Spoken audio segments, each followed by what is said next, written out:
Kusangana zvekare kwataita panyaya vision patinokupakurirai nhau nezvimwe zvese zvinokasiyana-siyana zvinonga zvichiitika. Nhasi tiri kuuya nenyaya iyo yakaitika nezuro inosiririsa iri kunzi Tsinga Dube is an 83-old soldier and politician who was appointed as a director of state-run National Railways of Zimbabwe last year. He has died. This contract was supposed to end next year. May he so rest in peace. Inyaya iri kusiririsa kwazvo yekurasikirwa kwaitwa mhuri yeZimbabwe neavo vaimbova muto kana kuti musoja.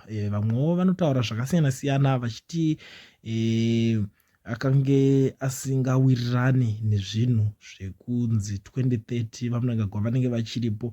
Munongozivawo zvinhu zvakawanda zvinoitika munhu kana achinge afa. Panotanga kubuda mashoko akasiyana-siyana, vamwe vachiti akambotaura kuti zvakati, vamwe vachiti akamboti zvakati. Asi iko zvino nyaya iripo ndeyekuti vafa vanga vane 83 years.